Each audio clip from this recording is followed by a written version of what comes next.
This is the 15th video in a series devoted to Introduction to Proofwriting. And in the last video, we looked at induction and several examples. And today is going to be another day about induction, this time something called strong induction. And then we'll end with some nice examples involving the Fibonacci numbers. Okay, so let's look at the outline of how to prove a proposition using strong induction. So we have the same sort of setup as a proposition with normal induction. That is, we want to prove for all natural numbers n that some statement p of n is true. So that means p of 1 is true, p of 2, p of 3, p of 4, so on and so forth. Well, it's not always all natural numbers. Generally, it's all natural numbers after some point, but that's clear by the problem. Okay, then what's the outline? So you'll start by proving several of the first statements. Well, it might be one, it might be two. It's really going to depend on the problem. So I've written it like this. We'll start with this larger base case where we prove p of 1, p of 2 up to p of r. And this r, like I said, it depends on the statement. So sometimes you may only need to prove p of 1, sometimes p of 1 and p of 2, so on and so forth. And then comes for the strong induction step. That's where we show that P1 and P2 and P3 up to PK implies PK plus 1. So instead of only relying on the previous step to prove the next step, we rely on all previous steps. Okay, good. So let's look at our first example. So our first example says that every natural number n bigger than or equal to 8 can be written in the form n equals 3x plus 5y, where x and y are non-negative integers, but they're not both 0. Well, I guess this would stand if they were both 0, because that's not giving anything with this n bigger than or equal to 8. Okay, so anyway, let's get at it. In this case, there will be 3 base cases. So let's put here our base cases. And those base cases will be n equals 8, 9, and 10.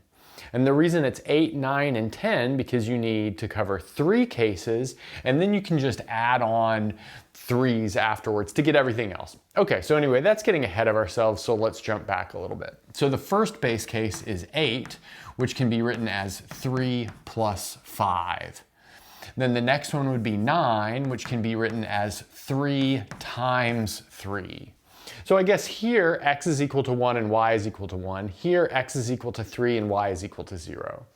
And then next we'll have 10 is equal to, let's see, that will be 5 times 2. So in this case, x is equal to 0 and y is equal to 2. Okay, so those are our 3 base cases. And now let's make our strong induction hypothesis. So our induction hypothesis will be, suppose for all 10 less than or equal to m less than or equal to k, we have the result holding. So in other words, we have integers, well, non-negative integers, x and y, such that m equals 3x plus 5y. So you might say, well, where did this 10 come from? Well, notice 10 is the biggest base case. So it's true for 8, it's true for 9 by our base case, then it's true for 10 by our base case, and now we're picking some arbitrary k which is bigger than or equal to 10. And so this is in line with this kind of thing over here. And now looking ahead, we're going to look at the k plus first case, but the k plus first case is 3 more than the k minus second case, so perhaps we need to look at that case on its own. So let's write that here. In particular, since we have 8 is less than or equal to k minus 2 is less than or equal to k, then k minus 2 equals 3 times what I'll call x naught plus 5 times what I'll call y naught for x naught and y naught in non-negative integers. So what I essentially did here is I just applied my induction hypothesis to this k minus 2 term. And the motivation for that is it's 3 less than our next case, our k plus 2 term. Now we've used everything from the induction hypothesis and we're ready for the induction step. So let's consider the k plus first term, and notice that we can write that as k minus 2 plus 3, using elementary arithmetic. But that's equal to 3x naught plus 5y naught plus 3 by our induction hypothesis. But that's equal to 3 times x naught plus 1 plus 5 times y naught by simple arithmetic. So we've done it. Notice that we have k plus 1 written as a non-negative integer combination of 3 and 5, which is exactly what we needed to do to finish this thing off. Now let's move on to the next one. For our next result, we'll show for all natural numbers n, 12 divides n to the fourth power minus n squared. And before I present the proof, I'd like to present a little bit of exploration, which I've already worked out. So in general, let's say that we suppose that we could do this without strong induction, and we had an induction hypothesis where k to the fourth minus k squared was a multiple of 12. So we have this as a multiple of 12. Then we would look at the next case, which is k plus 1 to the fourth minus k plus 1 squared, and we would expand it out. So expanding it out, we get this previous case, which, like I said, by our induction hypothesis is a multiple of 12. But then this leftover bit is not clearly a multiple of 12. I think there's probably a trick that you can play with that to show that it is a multiple of 12. But since we're really going for examples of strong induction here, I think it's maybe better for us not to play that trick. So that motivates us to go back further. Instead of going back from k plus 1 to k, maybe we go back even further. And the motivation is to go back 6 steps to k minus 5. So notice there's 6 steps between k minus 5 and k plus 1. And you might say, well, why 6 steps? Well, it's actually pretty simple. It's because 2 times 6 is 12. We're looking for things that are multiples of 12. And then 2 and 4 are even. So if we expand something using binomial coefficients with 2 and 4, we'll always end up with 2 times something. And then we'll have this 6 rolling around in here too because of this 6-step difference that we're doing. So that's just a hunch. We'll have to work that out as we're going through the proof, but I think this is a good, intuitive guess of how to approach this. Okay, now let's look at the proof. Now we're ready for our proof. And since we have 6 steps between k minus 5 and k plus 1 during that induction step, that tells us we should have 6 base cases. And so I've done the calculation on the base cases here. There's really not much to that. All we have to do is look at n to the fourth minus n squared for n 1 through 6. So for instance, for n equals 3, we get 81 minus 9, which is 72, which is 12 times 6. I'll let you check the rest of those. Like I said, those are pretty straightforward. Okay, so now let's get at it. So our induction hypothesis will be something like this. For 6 less than or equal to m less than or equal to k, suppose that 12 divides m to the fourth minus m squared. So that's our strong induction hypothesis. And look, I picked it up right at the end of my last base case, just as we did before. So now in particular, since we have 1 less than or equal to k minus 5 less than or equal to k, we know 12 divides that sort of combination with k minus 5. So in other words, 12 divides k minus 5 to the fourth minus k minus 5 squared. Great. Now that's like the induction hypothesis applied to our k minus 5 term, which we motivated the need for on the previous board. And now we're ready for our last calculation. So let's consider the k plus first case. So that means we need to look at k plus 1 to the fourth minus k plus 1 squared. But we'd like to put this in terms of k minus 5. So this is equal to k minus 5 plus 6 to the fourth minus k minus 5 plus 6 squared. And now let's introduce a little bit of notation. So this is equal to L plus 6 to the fourth minus L plus 6 squared, where L is equal to k minus 5. And now we'll expand that out. So this expands out as L to the fourth minus L. Well, I'm like moving things around as we do this, so I'll let you check it if you need to. And then after that, we'll have plus 12 times the following object. We'll have 2L cubed plus 18L squared. And then after that, plus 71L plus 105. The important thing is that we have a multiple of 12 right here. And then by our induction hypothesis, we have a multiple of 12 right here as well. So we could maybe put that in right here and note that we have k minus 5 to the fourth minus k minus 5 squared is equal to L to the fourth minus L squared, which is equal to maybe 12 times x. You know, by this 12 dividing this thing.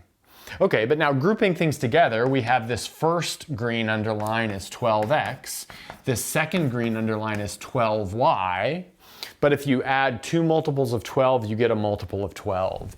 So in the end, we have 12 most definitely divides this k plus 1 to the fourth minus k plus 1 squared as needed.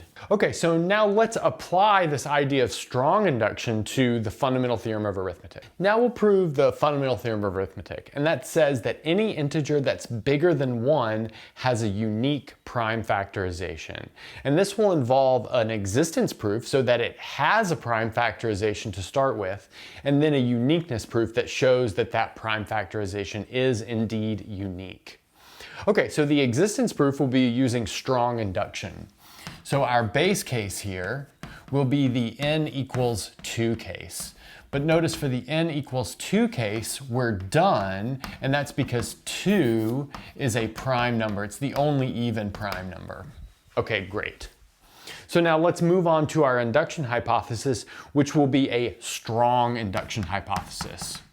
So let's suppose for all 2 less than or equal to m less than or equal to k, the result holds. So in other words, m has a prime factorization. Notice I'm not saying anything about a unique prime factorization because we're just doing existence here, not uniqueness. And now let's consider k plus 1. So consider k plus 1. And this breaks down into two cases. So case number 1 is k plus 1 is prime. So if it's prime, then we're done because k plus 1 itself is its own prime factorization. So that's maybe kind of the best case scenario, is that if k plus 1 is prime. But let's look at case number 2, which is k plus 1 is not prime. But let's recall if it's not prime, it's either equal to the number 1 or it's composite. It's not equal to 1 because it's bigger than 1, so that means it must be composite. So k plus 1 is, like I said, composite. But that means that k plus 1 equals a times b, where a and b lie between 2 and k, not including k though, but it could include 2. But now what we'll do is apply the induction hypothesis to both a and b. So apply induction hypothesis to a and b. So that allows us to write a as the product P1 up to PR and B as the product Q1 up to QS, where the PI and the QJ are all primes. So we've got this prime factorization for A and a prime factorization for B. But now we put that together with the fact that k plus 1 has the perhaps non-prime factorization of A times B, and we can write k plus 1 as A times B, but in turn, that's the product P1 up to PR times Q1 up to QS, a product of primes. Or in other words, a prime factorization. So assuming that every number between 2 and k had a prime factorization allowed us to prove that k plus 1 also has a prime factorization. Okay, and so that's our existence proof done. Now let's do our uniqueness proof. So for our uniqueness proof, we're gonna use a contradiction. We're gonna use a neat contradiction involving like something called the smallest possible counterexample. Okay, so by way of contradiction, suppose that not every n has a unique prime factorization. But that means that everything without a unique prime factorization forms a non-empty subset of the natural numbers. We can find the minimal element of that subset by the well-ordering principle, so let's call that m. So let's call the minimum such number m. So what is m? So m does not have a unique prime factorization, but it's the smallest one without a unique prime factorization.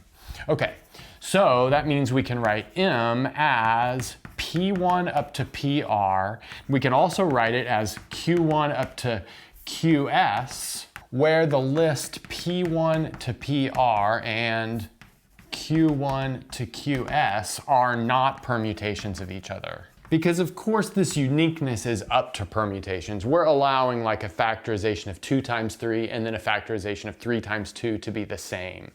But if we have a non-unique factorization, that means the list P1 up to PR and the list Q1 up to QS are not permutations of each other. Okay, so now we're good to go. So now let's just set m equal to m, and we'll notice that P1 producted to PR is the same thing as Q1 multiplied up to QS. But then since PR divides the left-hand side, we know that PR also divides the right-hand side. So in other words, PR divides Q1 up to QS. But that means that PR divides one of the terms in that product by last video. So by last video, PR divides something I'll call QI for I between 1 and S. And actually, let's reorder the QI so that indeed we know that PR divides QS. So we can do that. Then next up, if PR divides QS and P and Q are both primes, then that means that PR must be equal to QS. Okay, but then that means we can cancel it from this equation right here. So cancel it from, so let's maybe put a green star next to this equation, and then we'll bring the green star down. And what does that give us?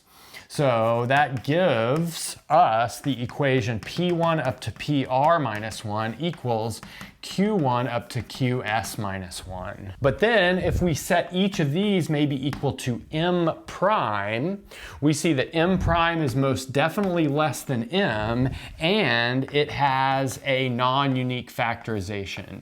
And so it inherits that non-unique factorization from the non-unique factorization of M. But what does that do? That contradicts the minimality of our original M. So that contradicts the minimality of M because we found a smaller number that also has a non-unique factorization. Okay, so where does this contradiction make everything blow up? Well, way up here, where we suppose that not everything had a unique factorization. So that must be a false statement, which means indeed everything does have a unique factorization. And that finishes this proof off. Okay, so now I'm going to do one example involving Fibonacci numbers. So a very nice source of exercises for induction problems are the Fibonacci numbers. So I thought I'd leave you with the definition of the Fibonacci numbers and then one such example. There'll be others on the homework and the warm-up. Okay, so the Fibonacci numbers are defined as a recursive sequence as follows. So the 0th Fibonacci number is the number 0. The first Fibonacci number is the number 1. And then the n plus second Fibonacci number, f sub n plus 2, is the sum of the previous two. So f sub n plus 1 plus f sub n. This is true for n bigger than or equal to 0. So for instance, f2 is f1 plus f0. f3 is f2 plus f1, and so on and so forth. So here are the first several Fibonacci numbers. So we've got 0, 1, 1. We add 1 and 1, we get 2. We add 1 and 2, we get 3. We add 2 and 3, we get 5. We add 3 and 5, we get 8. 8 and 5 get 13, so on and so forth. So you see it's quite nice and easy to generate more Fibonacci numbers. Okay, so there are tons of nice identities involving Fibonacci numbers, which, like I said, give nice practice for inductive proofs. Here's one that I thought I'd do. So we have fn plus 1 squared minus fn plus 1 times fn minus fn squared is equal to negative 1 to the n. So let's start with our base case. And for our base case, I'll take the n equals 0 case because that's the first Fibonacci number, or really the 0th Fibonacci number. So let's see what our left-hand side collapses to here. We'll have f sub 1 squared, because it's 0 plus 1, minus f sub 1 times f sub 0, minus f sub 0 squared equals, well, f sub 0 is 0, so both of those cancel. F sub 1 is 1, so we get 1 squared. But 1 squared is 1, but that's the same thing as negative 1 to the 0 power.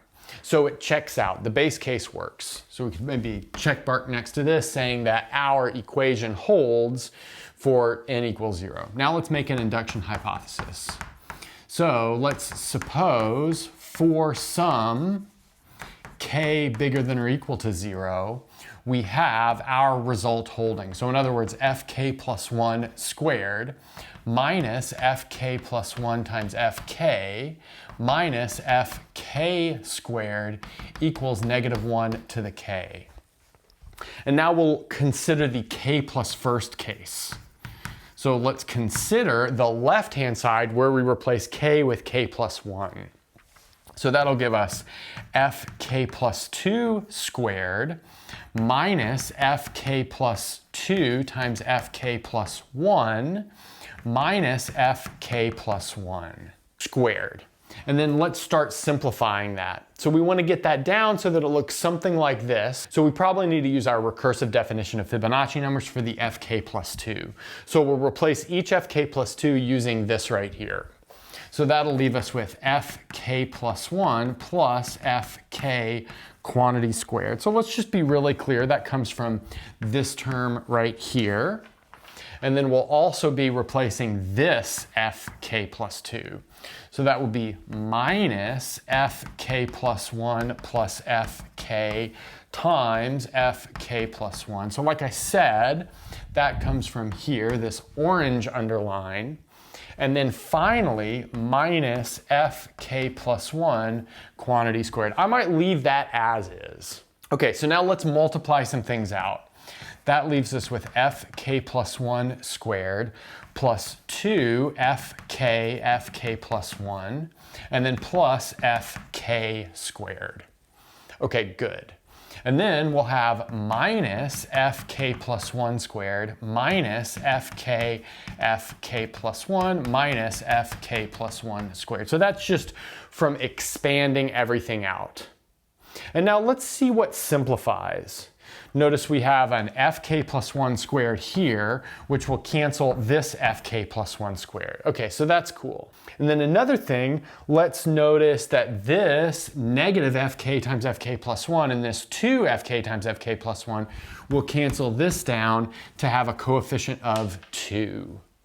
And now we can bring a minus sign out of the whole thing, which is motivated by the fact that we're really going for minus 1 to the k plus 1. So bringing a minus sign out of the whole thing, we'll be left with fk plus 1 squared from this term, and then minus fk plus 1 times fk from this term, and then minus fk squared from this remaining term right here.